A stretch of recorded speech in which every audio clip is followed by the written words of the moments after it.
Good evening, welcome to Iron Pot. My name is Aisha Ibrahim, sitting in for your regular host, Kennedy Mona. Iron Pot is brought to you by Ghana Revenue Authority, Gold PLC, Serene Insurance, Ghana Link Network Services, Meridian Port Services, and Phoenix Insurance. The show is proudly powered by the Ghana Ports and Harbours Authority-GPHA, and our media partners are the Business and Financial Times, BNFT. If you want an insight to what will happen here this evening, you need to grab the Thursday edition of the BNFT newspaper to abreast yourself with all that you'll be missing on the show tonight. Remember, you can also join us live via all our social media platforms. On Facebook, we are streaming live at Ghana Ports and Harbours Authority and also at Port of Tema. And also on YouTube, we are streaming live on Iron Pot. Remember, you also get the opportunity to interact with us via our dedicated WhatsApp line 0538-037353, 0538-037353. We'll also open the phone lines in the course of the show for you to make your contributions towards the discussion. So grab your phones, let's get interactive. I will introduce to you my guests who will delve deep into today's topic after this break. Please stay.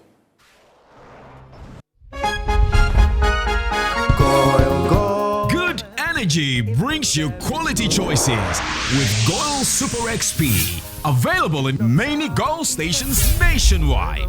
It is fortified with special additives that help your engine perform better and use less fuel. Branch into a Goil station today and energize your ride with Goil Super XP, compatible with most vehicles. Goil Super XP will feel ya, huh?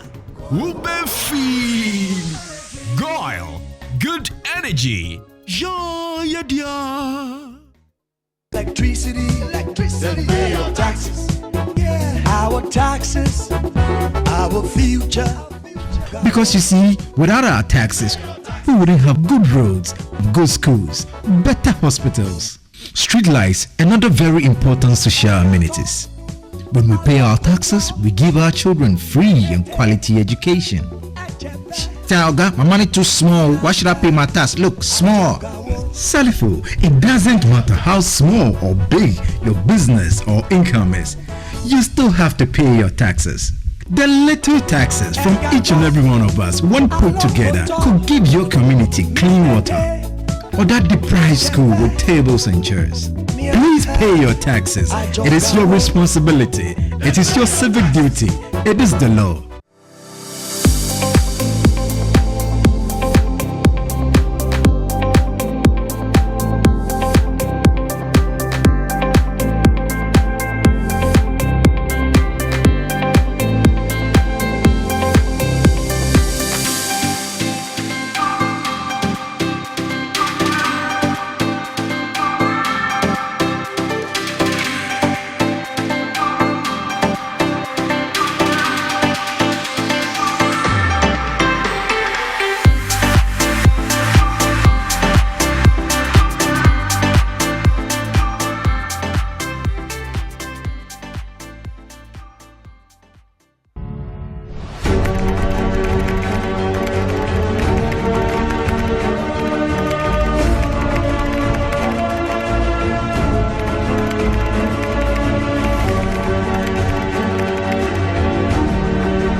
MPS Terminal 3 is Africa's new state-of-the-art container terminal at Tema Port. For manufacturers, agro-processors and traders, the new port means business can be done faster. This infrastructure boost will improve Ghana's port handling capacity, connect more trading routes, and oil the engine of growth for the economy, creating greater opportunities across all sectors as Africa's markets merge and become the largest trading bloc globally. MPS, we connect, you thrive. Business and life can be like the sea sometimes. Sometimes serene, sometimes calm. sometimes turbulent, and at times it brings the unexpected.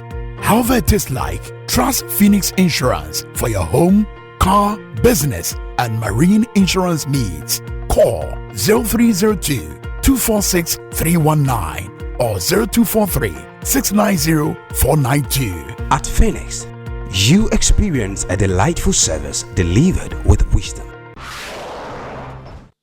Welcome back to Iron Port, proudly powered by GPHA. Let's now go and get an update of what has been happening in the port and the maritime industry. To consolidate the port of Tema's standing in the maritime industry on the west coast of Africa, 120,000 square meter paved yard capacity has been added to the existing 1 million square meter yard space at the MPS Terminal 3, with some 150,000 square meters expected to be added before the end of next year. To celebrate this feat, a handing over ceremony was held last Thursday, where the management of MPS, GPHA, project consultants and contractors, among other key stakeholders, toasted to a successful collaborative effort. The Chief Executive of Meridian Port Services, Mohammed Samara, told Iron Port what this means for his outfit. It means that we can handle more containers, we can handle more capacity, we can become actually the regional hub or compete to become the regional hub, because there is other ports competing, and we are competing with our neighbors directly, as well as strategic points like Tangier, Al Jazeera in Europe, as well as in Africa, for the same traffic. And we need that success, in construction to be fast enough to meet the demand. He revealed that MPS has already made initiatives to buttress this investment with a $90 million upgraded superstructure at the terminal. We will move into the superstructure. We have 3 giant cranes are on order on the waterfront and 16 in the yard. Total 19 gantry cranes are currently on the drawing table with an upgraded capacity and facility to the ones that we have. They are on order. We have decided to electrify the fleet, so we have also 41 electric trucks coming in to feed the cranes, the yard cranes, from the ship cranes. The project manager for ACOM, NS Latte, added that the terminal has upgraded design and technology. But currently what we're delivering has all the facilities, enhanced facilities, that it's better off than all the other ports in the sub-region as far as the port operation is concerned. Everything you see on here has been enhanced, i.e. the design, the utilities, the transformers, everything has been enhanced based on the lesson learned from phase 1. The director of the port of Tema, Sandro Poku, stated that the increased capacity significantly boosts the port's ambitions to handle more transshipment cargo. 2021 happens to be our best year in terms of container volumes, and we hit over 1.5 million TEUs. But this year, up to September, we have already hit over 1.2 million TEUs. And so we know that there's that growth spurt that we've seen. And once there's that growth, you need that space to be able to accommodate the volumes, the container volumes coming. And yes, our vision is to become the best in West Africa. And we are seeing that now we are moving towards that vision, and I'm sure that very soon we'll even surpass that vision that we set for ourselves. The Kingdom of Spain continues to demonstrate a commitment to the European Union Coordinated Maritime Presence Program in the Gulf of Guinea. Following the visit of the Spanish frigate BAM Tornado to the port of Tema in October 2023, the Spanish Armada has returned this week aboard the BAM Meteoro. The BAM Meteoro is the first of Spain's 4 latest maritime action ships with modern units equipped with advanced technology and a high number of automated systems. The frigate has been deployed in the Gulf of Guinea since September this year to support the region's fight against maritime insecurities such as piracy, maritime pollution, and IUU fishing. The vessel has berthed in Tema as part of its maritime operations in the region, which include defense cooperative activities with the Ghana Navy. An operations officer aboard the Spanish frigate, Lieutenant Miguel Lopez, took the local media on tour aboard the naval warship to demonstrate how the naval crew conduct their monitoring, surveillance, and combat activities on the high seas. He said that his outfit's record of zero combat activity against pirates since their deployment is indicative of a drastic reduction in piracy within the Gulf of Guinea. If we go to registries, no piracy event has happened this year, so that's the best example of how things are working really good.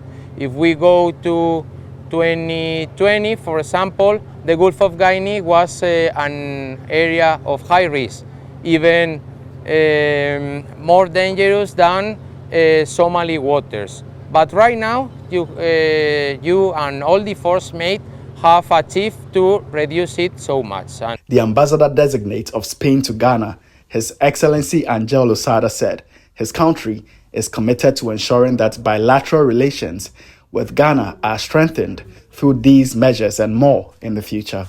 The culture of Spain, and we can promote what are we doing culturally in Spain so that it is well known here in Ghana by everybody, to work on security and safety. We have a good cooperation with the authorities of the interior ministries of both countries, and we are building on having the strong bilateral relations also in these efforts. The Ghana National Chamber of Commerce and Industry recently convened its 48th annual general meeting in Accra, focusing on the adoption of sustainable business practices as a pathway to achieving long-term economic growth and development. The president of the Ghana National Chamber of Commerce and Industry, Clement Osaya Mwako, reaffirmed the chamber's commitment to supporting the government in addressing key challenges facing the private sector. He emphasized the need for collaborative efforts between the public and private sectors to drive sustainable growth, particularly in manufacturing, agriculture, and food production, to fuel structural transformation across Ghana. We spoke about heavy taxes, heavy interest rates, and we are glad that our contribution, we are seeing major change now. Now that the confidence of the business sector is going up, we have seen interest rates going down. We have also seen growth for the first quarter, indicating that the country is doing very well.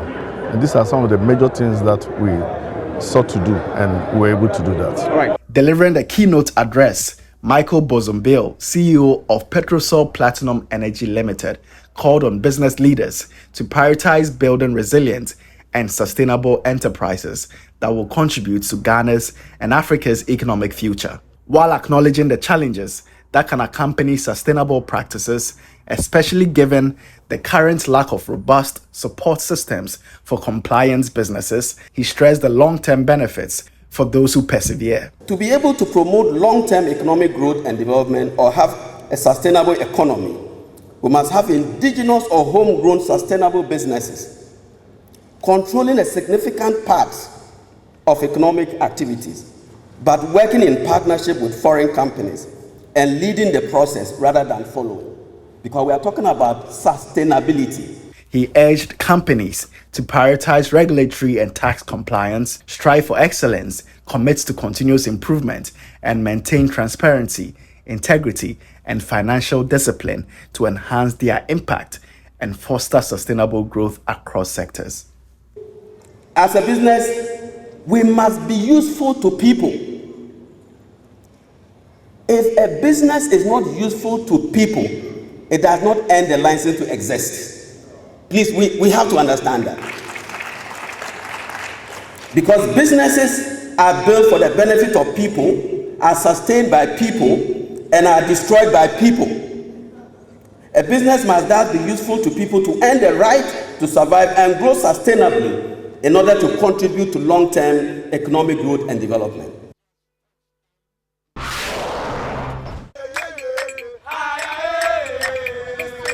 The Ghana Ports and Harbours Authority Fire and Safety team made a thrilling comeback on Saturday, clinching the LCB Super Cup final with a 2-1 victory over the Ghana Union of Traders Association GOTA team. Both teams earned their place in the final by winning their respective zones in the LCB Corporate Tournament. The GPHA Fire team emerged as champions of the Tema zone, while the GOTA team took Accra zone title. The GOTA team took an early lead, controlling the first half of the game. However, the GPHA Fire team rallied in the second half, leveling the score before taking the lead with a second goal. They dominated much of the game from that point on, securing their hard-fought victory. The LCB Super Cup is an annual tournament organized by Crisis Management Solutions Company, LCB Worldwide Ghana, a key partner in port disinfection services since 2018. The event aims to strengthen solidarity among stakeholders in the port and maritime industry. During the closing ceremony, representatives from LCB Worldwide reiterated their commitment to fostering sustainable, healthy trade practices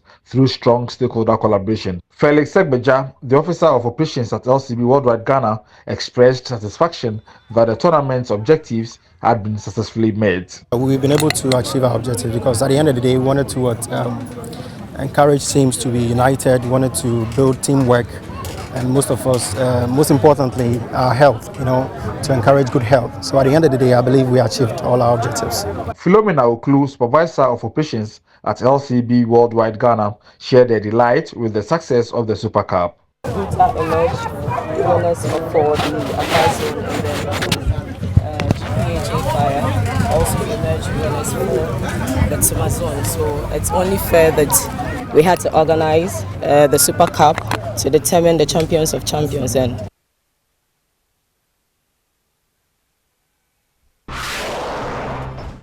welcome back, and those were some happenings at the port and the maritime industry. Now time to check out our phrase of the day: short-shipped. Short-shipped.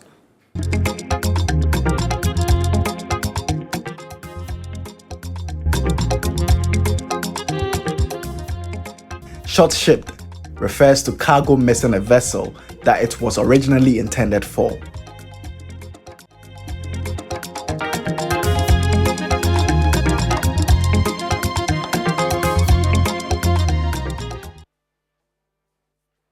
And of course, on Iron Port, we always make sure that you stay healthy. And today, on our health and safety tips, we're looking at having enough rest. It is very important. Get plenty of sleep.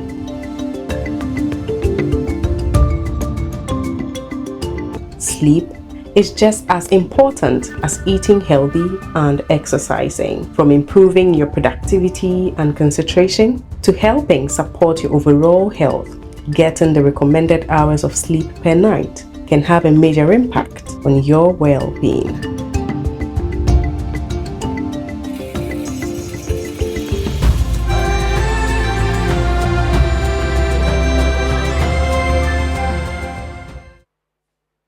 Welcome back to Iron Port, and just again to let you know that Iron Port, of course, you've seen some of the happenings in the port and maritime sector. We've also shared the phrase of the day with you. This is Iron Port. It is powered by the Ghana Ports and Harbours Authority. This evening, we're delving into a very delicate area, the fisheries sector. You will agree that the fisheries sector is a vital component of Ghana's economy and food security. However, the sector faces significant challenges, including illegal, unreported, and unregulated fishing, weak enforcement of regulations, and issues surrounding the activities of foreign distant water vessels. These problems have contributed to Ghana receiving a yellow card from the European Union, indicating a warning against non-compliance with the EU import control rules on fisheries.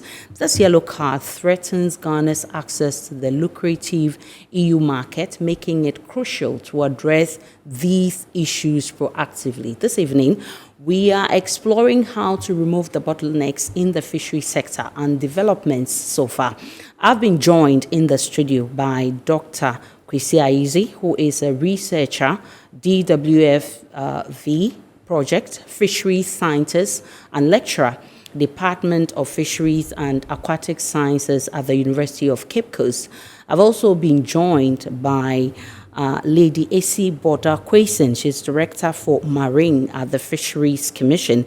And I've also been joined in the studio by Kwejo Yamwa. He is with the Fisheries Alliance and ITAD Global Consultancy. Good to have you, lady and gentlemen. Thank you. Thank you. Let me start with you, Dr. Kwejo Yamwa. Yes. First, we want to understand what really this whole EU warning yellow card is about and its implication on the fishery sector. Yes, thank you. The EU yellow card warning is part of import control rules. For instance, when we export in the EU, it's import. So what they try to do is to use market systems to try to promote some regularization of the fisheries.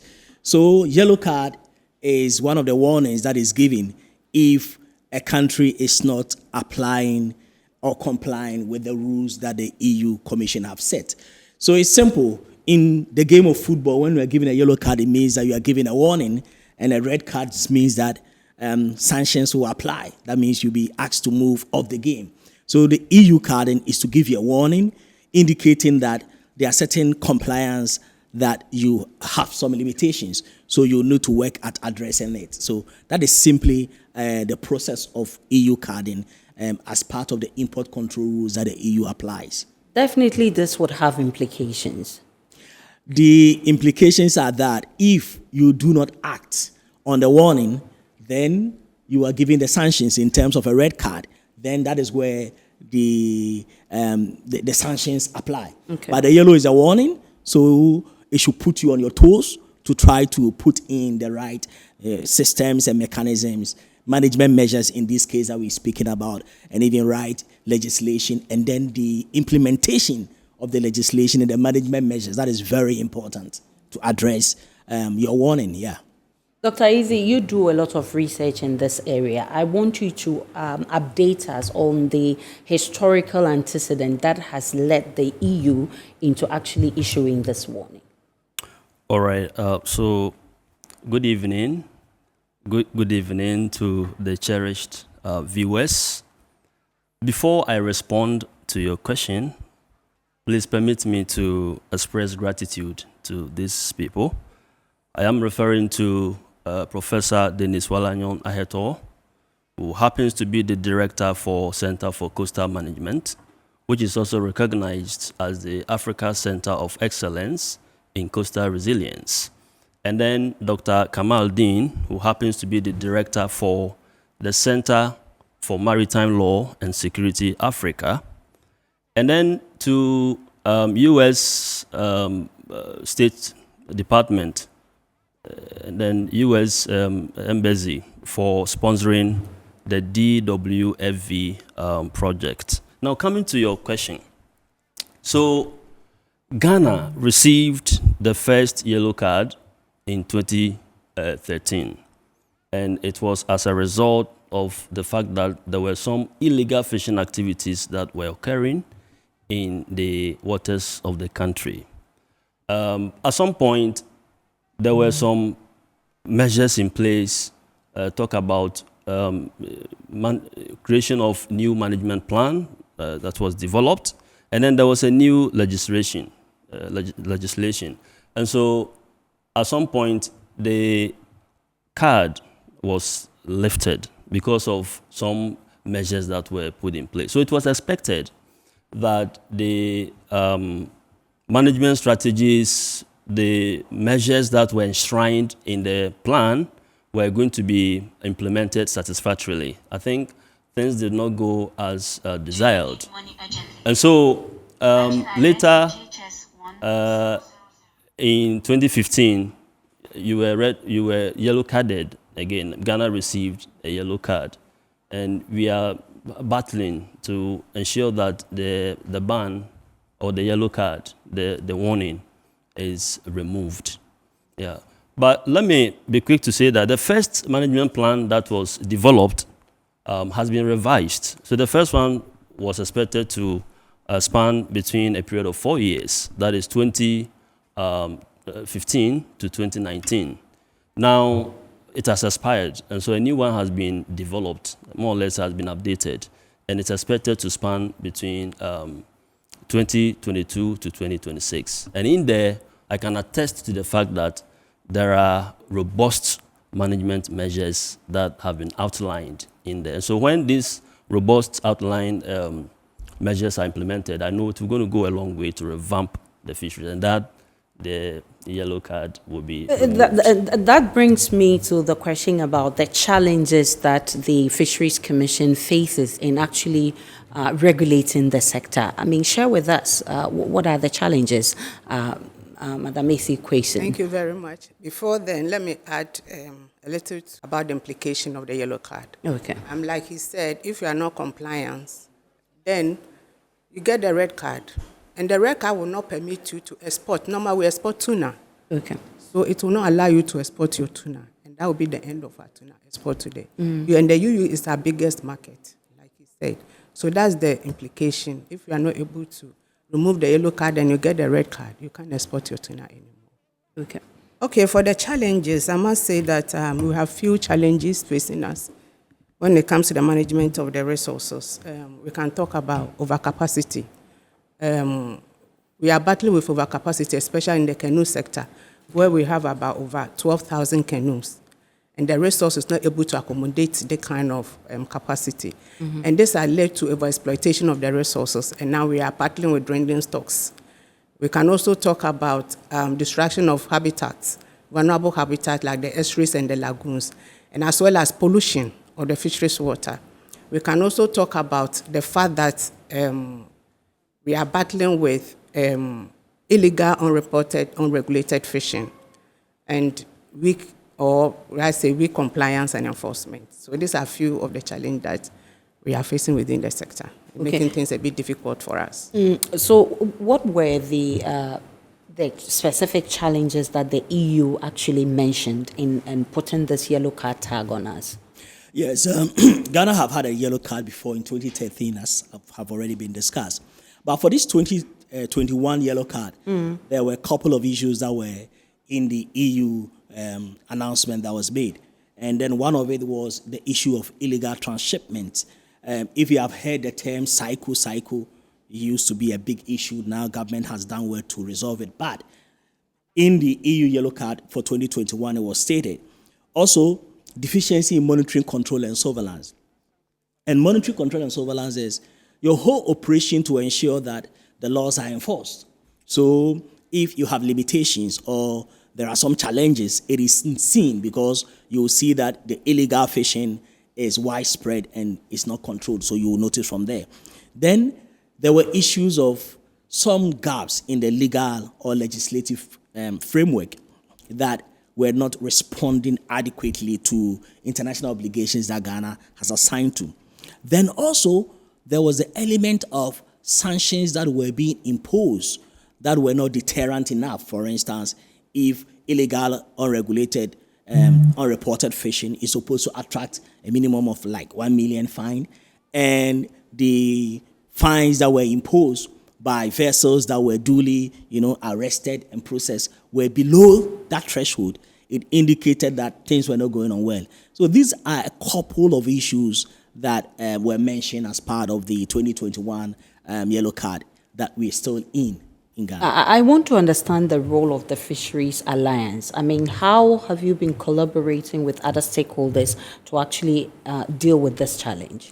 Yes, the fisheries sector needs all hands on deck, and civil society organizations are also supporting the governance and management implementation. It's very important because we see fish as a natural resource, so it's very important that the actions of government is supported and civil society organization is providing the platforms to support stakeholder engagement and dialogue. We need to create a conversation, dialogue, and policy engagement to get us to think of how we can bring in science, bring in traditional indigenous knowledge, bring in other mechanisms to facilitate the process of fisheries governance and management. So civil society has been doing that. And for Alliance, we have created multi-stakeholder platform for dialogue and conversation. And also information sharing, that is very important. How do we get the media to understand what is going on so that they can play their role? How can we sometimes question government when we feel that things must go a certain way? We must all be able to be part of the constructive discussion, conversation, and dialogue to get us to where we want to be. For instance, when the yellow card came, a lot of journalists, they don't understand what it means. What we have done is to explain and get them to appreciate what it means. For instance, we tell people that if there's widespread illegal unreported fishing, what happens to you as a kinky lover is that your fish that you want to eat with your kinky, you may not be having it because the fish is declined, or you'll be buying it at a higher price because the supply is low and the demand is higher. Some of us will fall sick. Yes, if that happens. For the ordinary person, we don't want to even talk about yellow card and others, and it's too technical. We just want to tell you that how the issues affect you is that the fish on your kinky will be affected in size and then in price. So it's as simple as that. So these are the simple explanations we try to give to everybody so that we can all be part of the process of supporting our fisheries governance. And especially communication to our fishers for them to appreciate their role being part of fisheries management, and also when there are some management measures like the close season and others and they do not want to comply, how do we educate them, promote voluntary compliance and others? So we've been providing all these input here and there to facilitate the process. Madam Esi, what immediate actions are you putting in place to ensure that we avoid a potential red card preference? So we've been able to review our management plan, our plan of action, and then we've been able to also update our MCS systems. And then the other thing is the fact that we've been able to also implement a throw gear directive to make sure they are doing the right thing to take care of this yellow card. Okay. So we're expecting them this month, and we're expecting that when they come, though we give them progress reports, we're expecting that when they come, with all this issue that we've been able to address, they'll be able to lift the yellow card. Dr. Ezi, what was the main objective of SEMLOS Africa's project? And how interrelated is it with this whole issues we're facing in the fishery sector? Okay, so in general, the project seeks to build local capacity to combat the destabilizing impacts of the foreign-owned distant water fleet in our waters. Okay. Now the key, let me say, the specific objectives are: one, to increase CSO monitoring, media reporting, and then public awareness of the impact, the destabilizing impacts of these distant water fishing vessels. Yeah. Yes. And then two, to deepen monitoring, control, and surveillance capabilities, as well as to enhance sharing of actionable information and intelligence on fishing. And the third one is to increase transparency and accountability when it comes to governance in the sector. And then last but not least is to promote resilient domestic regional fishing industry within the West African region. We're talking about destabilizing the foreign distant water fishing vessels, but you will ask what their contribution or what impact they've had on all these challenges that Ghana's fishery sector is facing. Great. I'm sure you've heard about cycle fishing. Yeah, so these trawlers, they end up catching small pelagic fish, and I believe that they are using mesh sizes that are not approved, or let me say they are illegal. So they end up catching the small fish, and then they freeze them, and they sell them out to a certain group of so-called fishers who go to sea without any fishing net, yet come back to the shore with slabs of fish to sell. I'm told that the practice has been reduced. Yeah. It's no longer. It's no right. more. Okay. So, yeah. And then aside that, some of them also come into the inshore waters to exploit the stocks that are meant for the artisanal fishers. And in some instances, some of their catches are not reported. So in principle, they are involved in IUU fishing. That is illegal, unreported, and unregulated fishing. And so these are some of the things that they do that pose great challenges to our fisheries. Madam AC Kwanzaa, how are you working with these foreign vessels to ensure that they comply? So we actually engage them quarterly to let them know what their responsibilities are. So that is it. And we educate them on everything. For example, when we were implementing the moratorium, we involved them, we engaged them. When we're developing our co-management policy, we involve them. So any measurement that we want to put in place, we do involve them, we engage them, sensitize and educate them. But in terms of dealing with this challenge, and of course, trying to avoid a red card, I want to understand what key measures you are implementing in terms of immediate, long-term or medium-term, so short, medium, and long-term measures that you are implementing. So now we are trying to implement the truck gear directive, which gives them the impetus to have a new gear than the old one they were using. So anytime they have to go for sea, we have to inspect that gear to make sure that is the approved one they are using. When they come back, we also inspect it.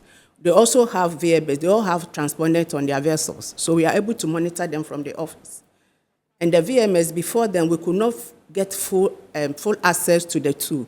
But now we've been able to sign the contract and we have full access to the tool. So they are able to monitor them at sea. And even now we are trying to put EMS on their vessels. We have done the piloting last year. And now it's going to be a license requirement that you should have a EMS on your vessel. And that one has some advantage over the VMS because this one comes with camera footages. So whatever you are doing in real time, we are able to see it. And these are some of the things that we are trying to put in place. You will agree that in all of this, monitoring, control, surveillance is very, very key. What are some of the measures you're putting in place in terms of monitoring, control, surveillance, I mean, those systems? So that's why I'm saying that we've been able to upgrade our VMS. So we are able to monitor them. And we are also implementing the gear directive to reduce the harvest of juveniles, And we are also educating them and engaging them on their responsibility to be able to do the right thing. Yes. So let's talk about illegal fishing, I mean, as a bigger picture. What is the plan of the Fisheries Commission to deal with this? Yes, we are putting in, most of the time is monitoring, control, and surveillance, like you say, enforcement. So we are putting a lot of measures, like I've mentioned before, in place to be able to monitor their activities when it comes to IUU. Okay. Yes. Mr. Kwejo, I mean, you will agree with the issue about control, monitoring, and surveillance. Yeah.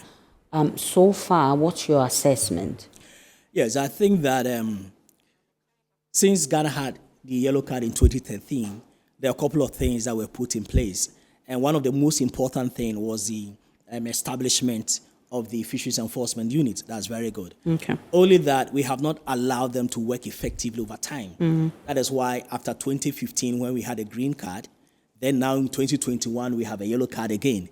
So equipping the Fisheries Enforcement Unit to let them do their work is very important. And that must show first in the budget allocation. It's very important that when we look at what you are spending on, we see your priorities.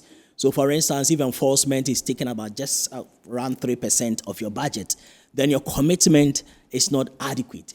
So we want to see an increase in the commitment of resources for the Fisheries Enforcement Unit to do their work. If they are able to do their work, that is where we'll be able to reduce the illegal, unreported, and unregulated fishing. As we speak now, I think there are a few challenges with patrol on the marine space, and that must be equipped. And also there are some beach combing exercises apart from the quayside inspection at the port. The beach combing is very important to cover the wide range of the artisanal landing site. That is very important. We have spoken about also promoting voluntary compliance mechanism where fishers are able to comply. But you see, deterrence and voluntary compliance must go hand in hand.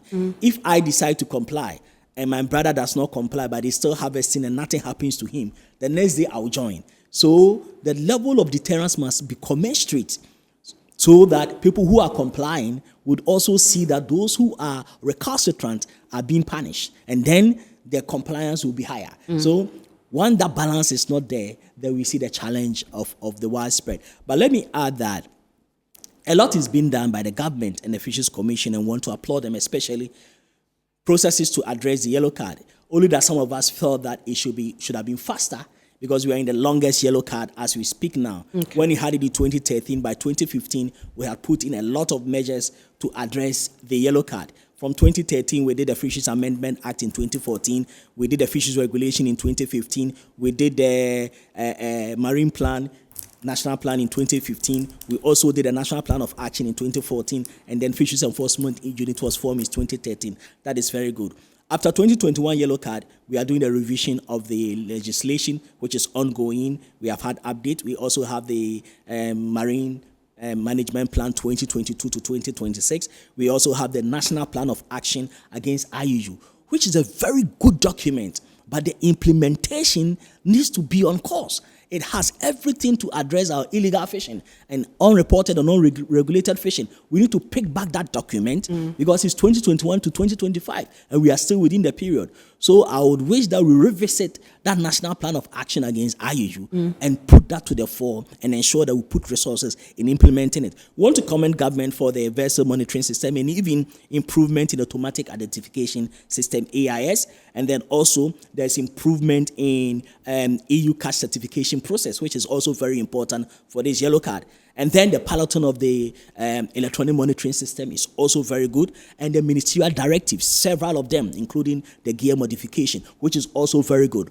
But what is most important is that once we are dealing with the trout sector, we need to also ensure that the regulation and the implementation and enforcement cuts across the sectors, the semi-industrial and then the artisanal, so that holistically we can be addressing the declining of the fish stock. Because what is happening is that if all these management measures, laws are informed by science, but we fail to implement them, then we don't achieve the benefits of the laws and the management plans. So it's very important that we pick them and then we ensure that it is duly implemented without fear or favor, without any political interferences, and ensure that the enforcement unit does their work, the sanctions are applied accurately, and that will help us. We will not need the EU to be looking over us. What they are doing is giving us external motivation to do what is right. But if we do what is right as a nation, then we can put our fisheries on course and ensure that the multitude of fishers who are benefiting from the fisheries sector,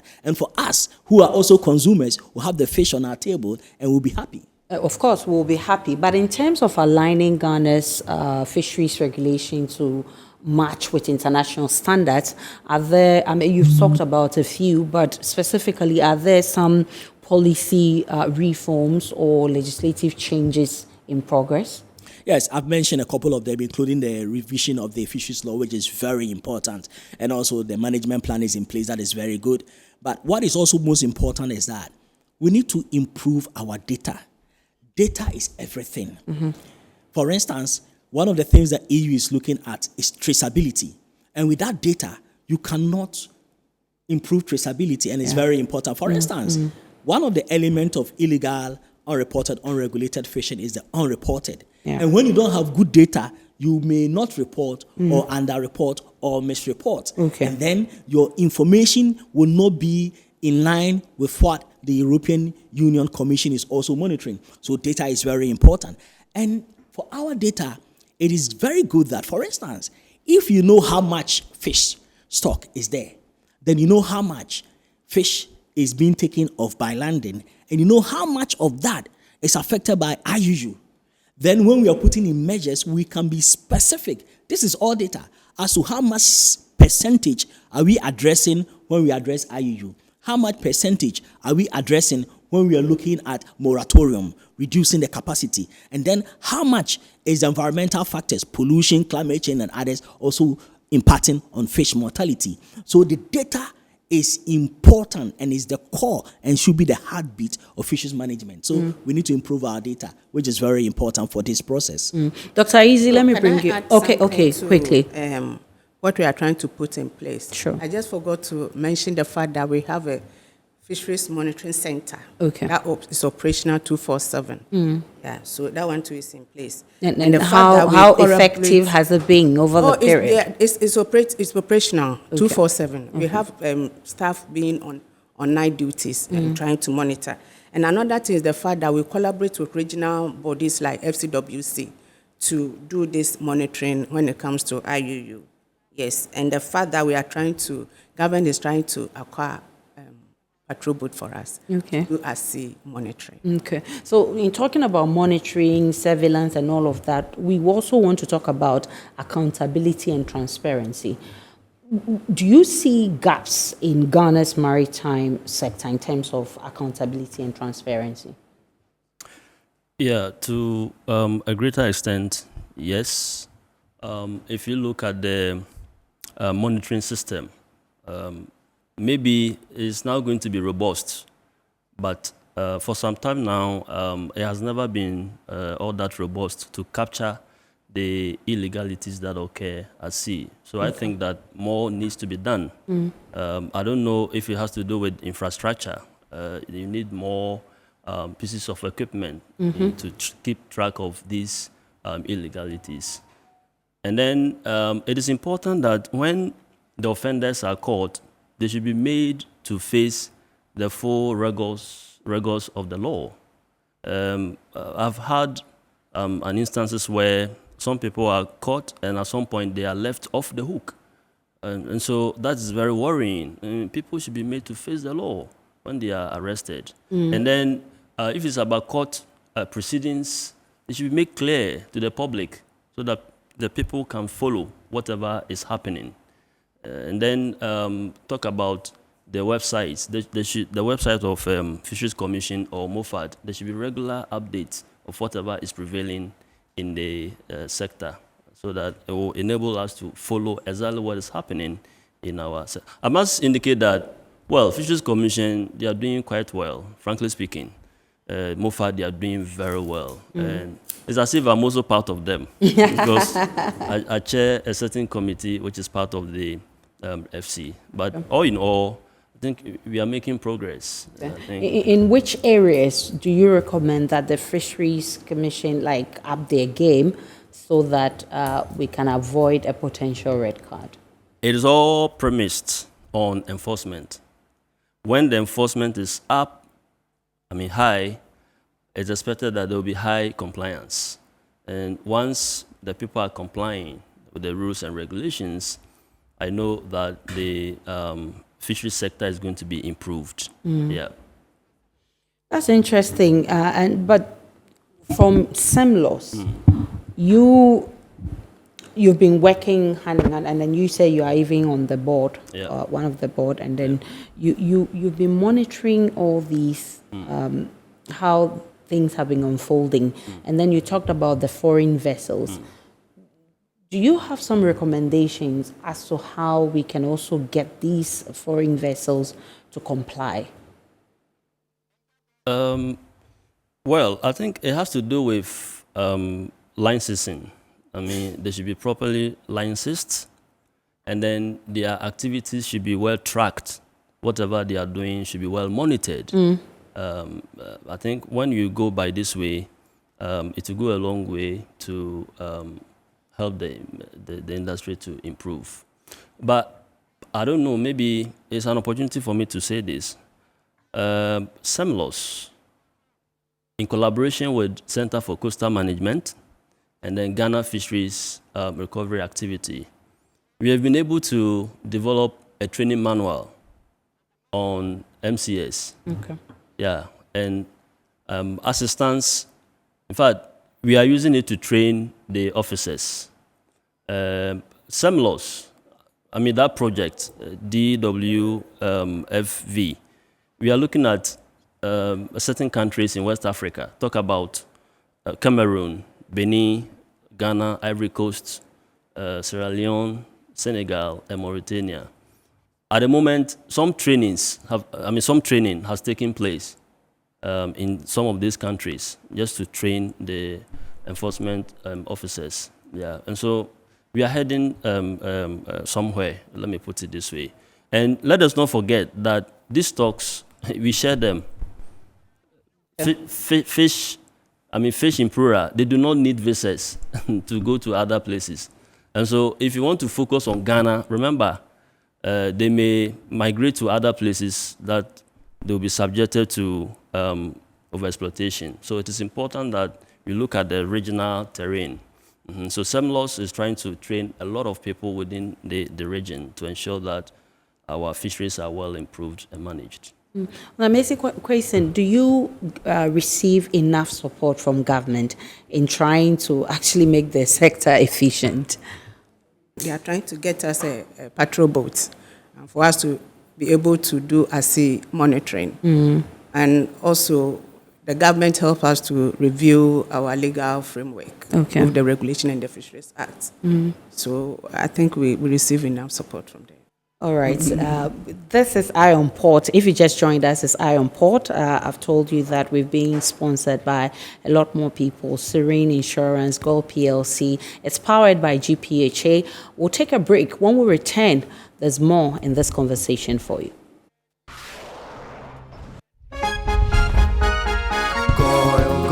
Good energy brings you quality choices with Goil Super XP. Available in many Goil stations nationwide. It is fortified with special additives that help your engine perform better and use less fuel.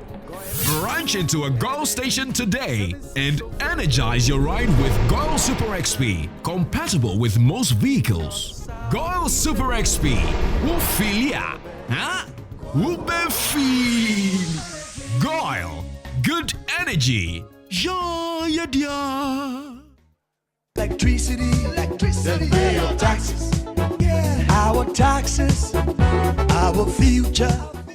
Because you see, without our taxes, we wouldn't have good roads, good schools, better hospitals, street lights, and other very important social amenities. When we pay our taxes, we give our children free and quality education. Talga, my money too small. Why should I pay my tax? Look, small. Salifo, it doesn't matter how small or big your business or income is, you still have to pay your taxes.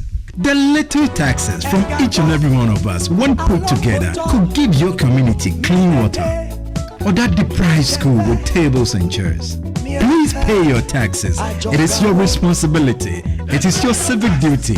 It is the law.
MPS Terminal 3 is Africa's new state-of-the-art container terminal at Tema Port.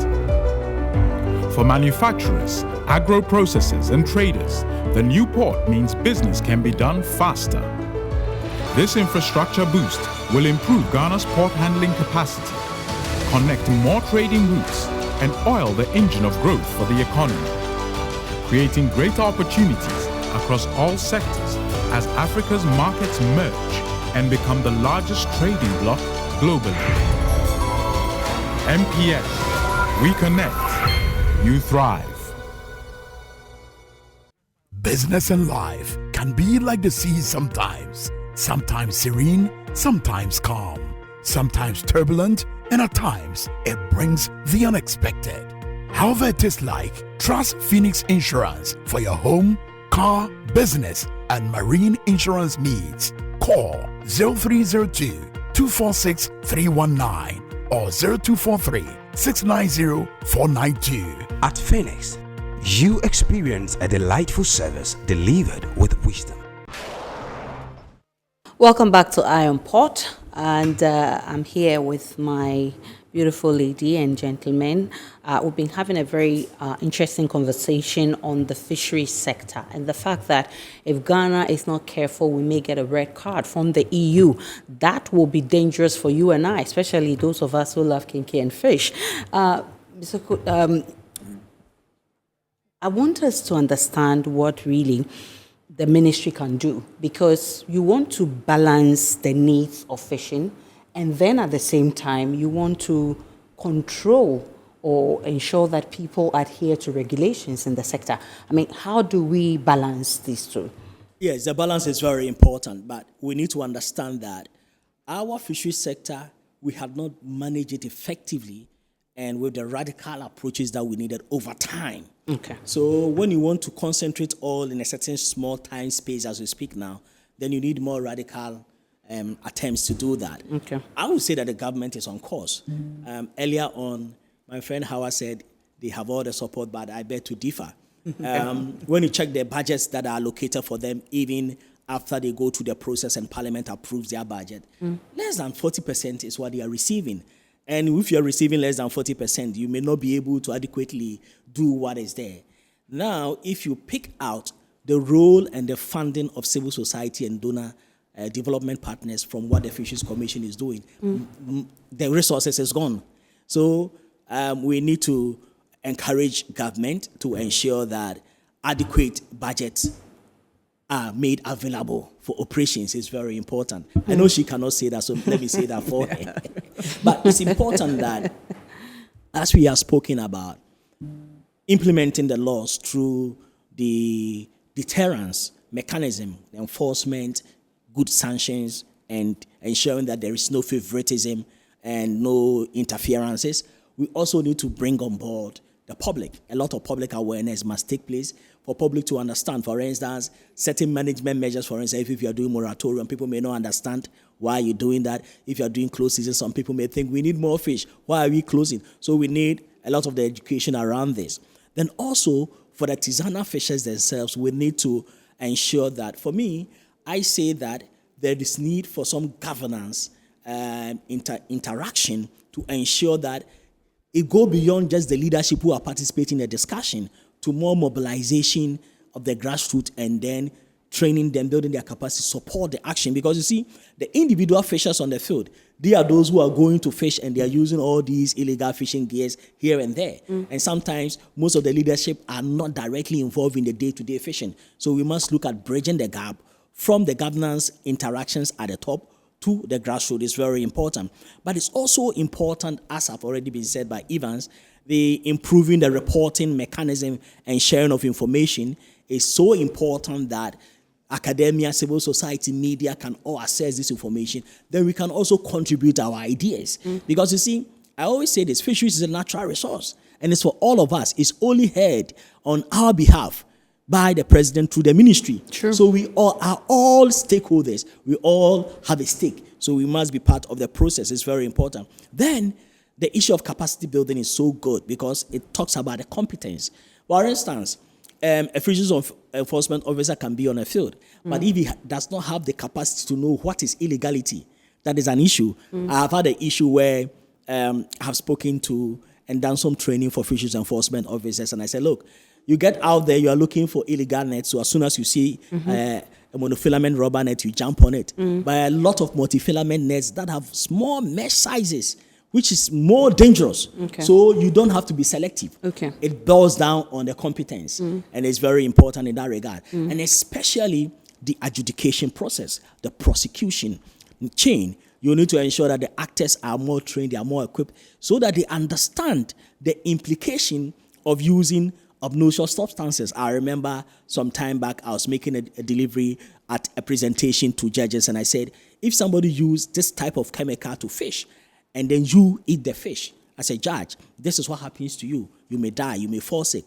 And that discussions sometimes are not too clear. It is seen as, oh, a poor fisherman was looking for fish, so if he had used some chemicals or some illegal gears, maybe we consider it as such. But when we begin to see how serious this issue are, then we can now ensure that we apply the sanctions that we need to do. So it is very important.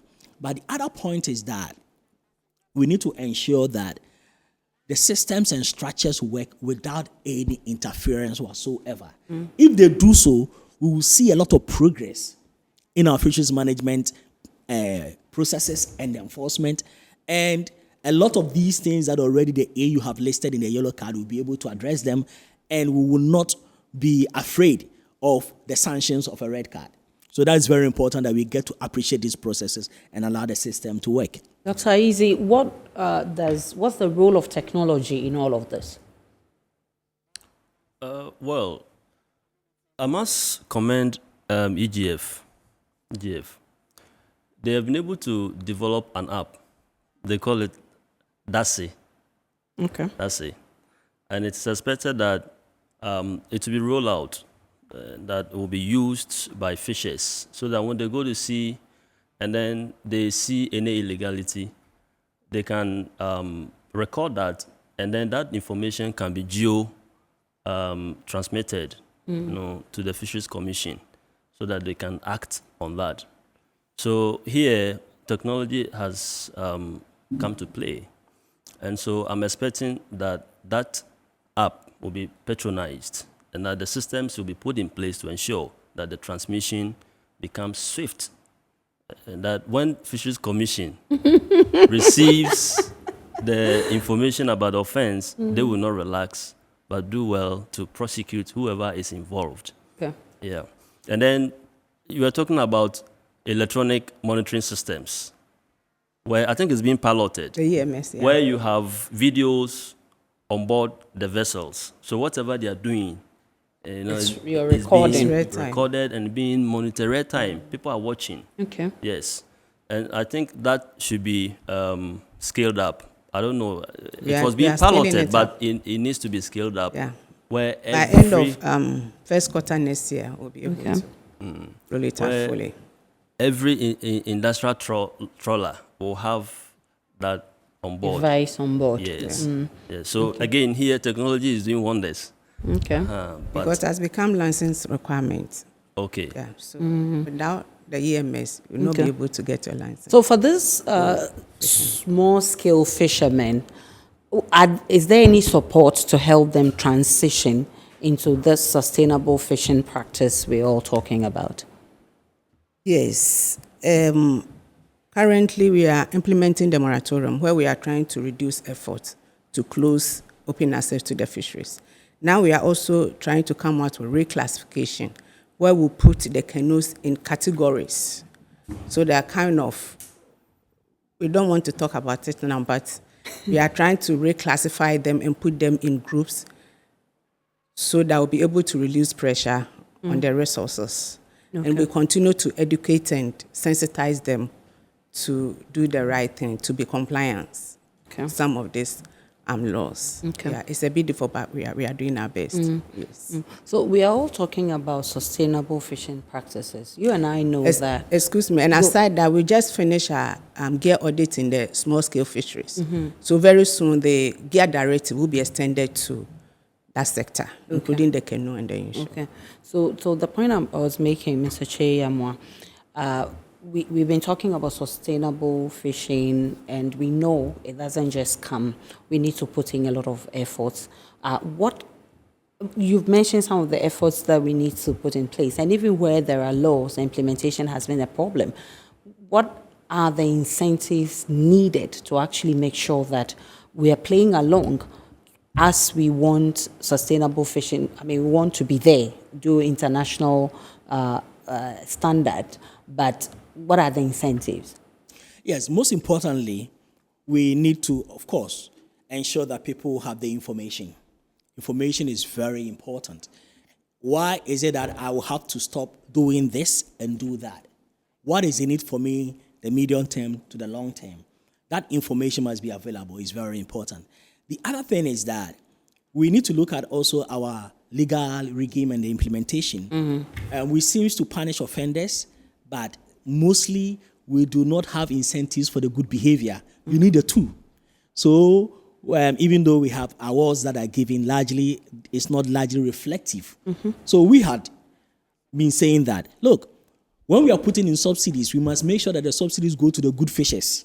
So for instance, if you have subsidies on premix fuel or giving outboard motors or net, if we have good data of good fishers, then we ensure that they are given the privilege so that it becomes an incentive to do what is right. It's very important. The other point is that also, if we have to have mechanisms that can encourage people to be willing to be part of the process, like if we want people to change their net, when we provide nets, those who are willing to bring forth their net, then we can give them some incentives around that, either a lower price or something that will encourage people want to come forth and do the right thing. We have seen in the past that there are a couple of fishing groups, for instance, in the past from Axim to Jomoro, they decided that they will not do light fishing for a period. And over 6 months, they were not doing light fishing. They saw others coming in. They even tried arresting some people. Then there were whole frustration. So these are very important things that we can capitalize on. And when we do not, then it becomes a disincentive. So we have to look at opportunities to support the right things so that people have the motivation to do what is right. It's very, very important. The other point is that, for instance, we can be looking at issues of when there are, let's say, in some countries, they use other social interventions to support the process. For instance, if we see that a certain community is compliant to certain regulations, they could even be supported, let's say, registration of health insurance for them for free, which may not even be much in terms of the token, but it sends a very good signal that the little good thing you are doing, you are being recognized, somebody is watching you, and the person is happy to support the process. So that is very important. But I've also said that, also, if we don't enforce the law, it serves as a demotivation for those who are complying. And I've met a lot of fishers who have felt very bad.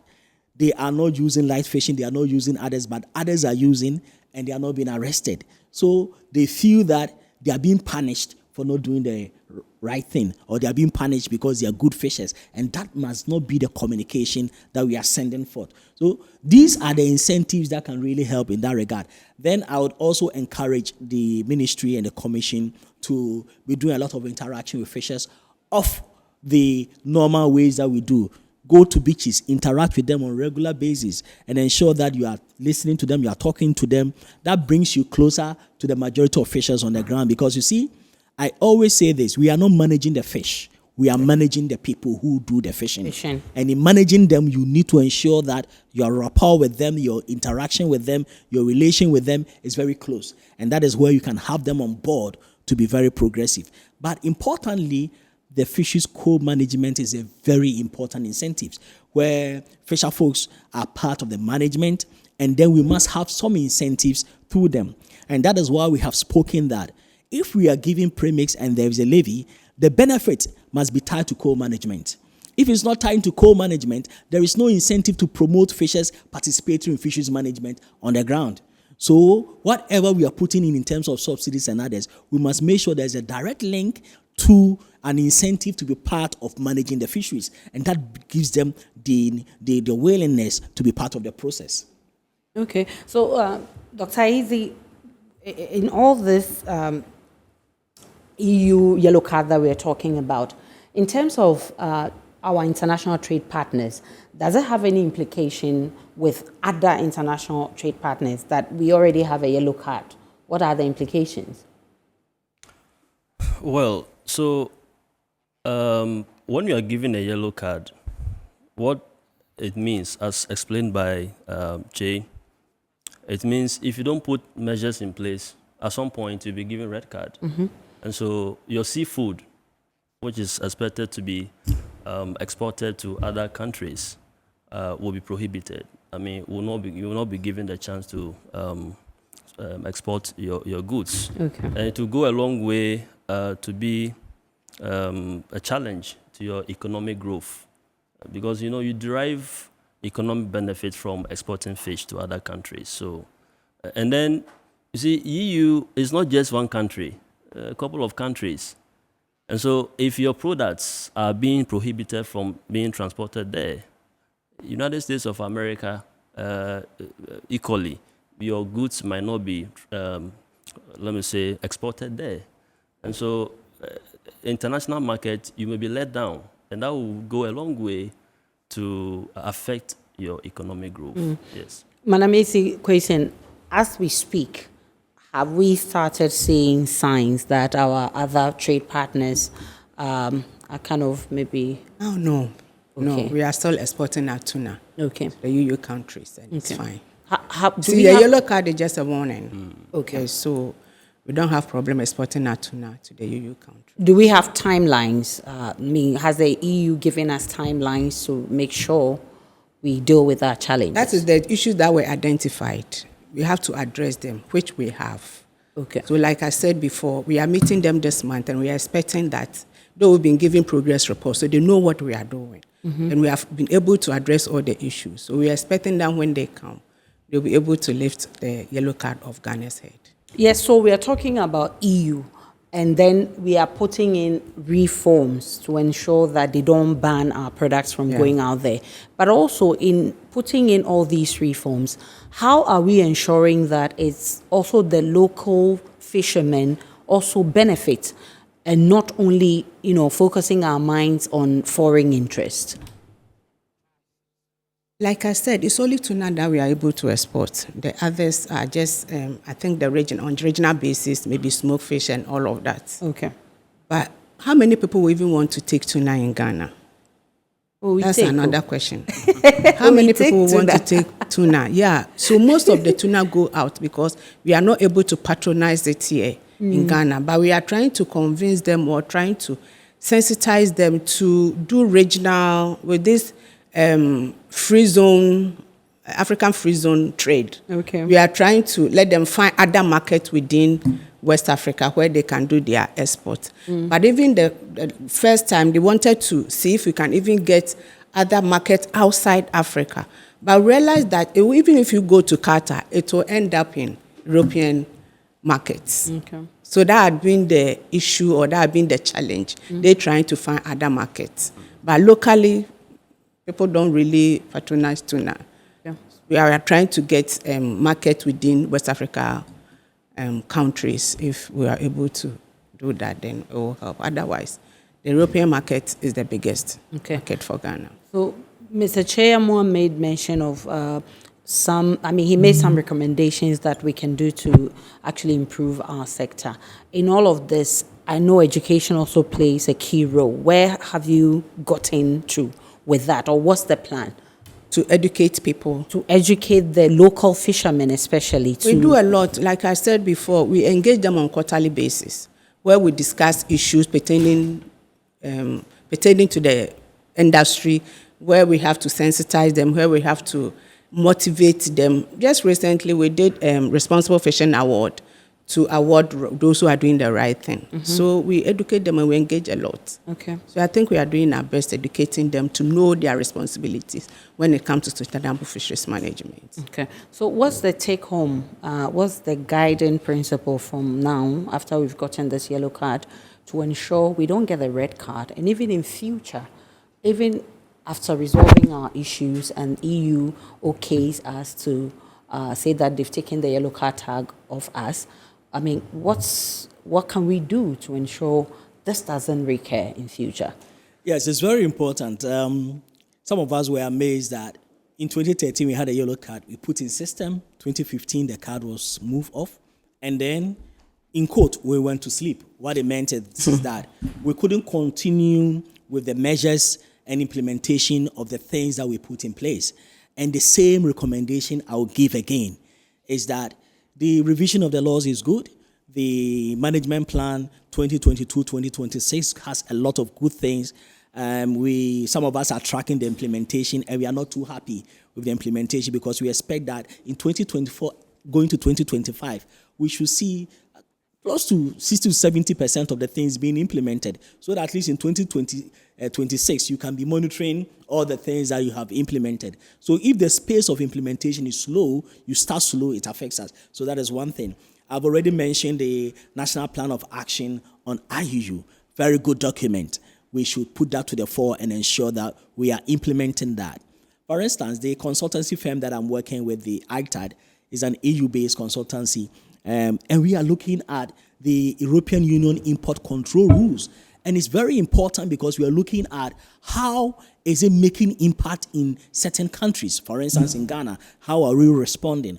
And after the yellow card, what are we doing to ensure that we don't get there? Because it seems some countries, act when the card is in, and then when the card is gone, they go to sleep. We want to understand all that mechanism. For instance, by this year, August, about 27 or so countries had yellow cards. And then some of them also had previous yellow card in 2021, like we did, for instance, like Cameroon. But now in 2024, they have a red card because they were not able to put in place a mechanism that is important. Now Senegal has a yellow card. So there are a lot of countries that are having the carding system, and you could see that they relaxed in the approaches and in implementing the laws, or some of the plans they themselves made, they were not able. For instance, when you make a management plan or you make a plan of action against IUU, you put timelines. So you submitted it yourself. So if you're not able to go by those same timelines, then the EU will say you are not serious, you are not committed. So the word commitment is very important in this regard. But importantly, it is good to know that out of the 27 countries, about 14 of them have done very well, and then they are delisted. They have green cards now, and about 6 of them still have red cards, which include Cameroon, I've spoken about that, include Cambodia, Panama, Sri Lanka, and even other countries. So it shows you that the EU is very serious in implementing its EU rules, import control rules. So if you do not put in place the proper mechanism and show signs of commitment, then they will give you a red card. And Ghana, we don't want to get there. Even having a yellow card itself is telling us that we are not doing things well, and we need to set up. And in the sub-region, Ghana has seemed to be one of the countries that other countries look up to. So for us to be having a yellow card, it tells us that there are things that we need to do. But fortunately, always we have the good plans, we have the good policies, we have adequate to some extent, but the implementation has always been where we have found wanting. So that is where we have to ensure that we implement our laws and our management plan, the one that we have done it ourselves. And we are saying we will do. Let's keep to that and be committed in doing that. Thankfully, the implementers of the law are here, the Fisheries Commission. So, both gentlemen have been making the point about commitment and sustainability in ensuring that we address this issue. And they are also complaining about rigidness. You've not been tough enough in implementing the rules or the regulations. What do you have to say about that? What I can say is that we are doing our best. But, for me, I always say that fisheries management is a shared responsibility. I am enforced that the one who is complying also has a responsibility. You don't expect that you get to the traffic light because there's no policeman is red and you want to go. So the one complying also has a responsibility. So my message to the operators is that they also have a responsibility as operators.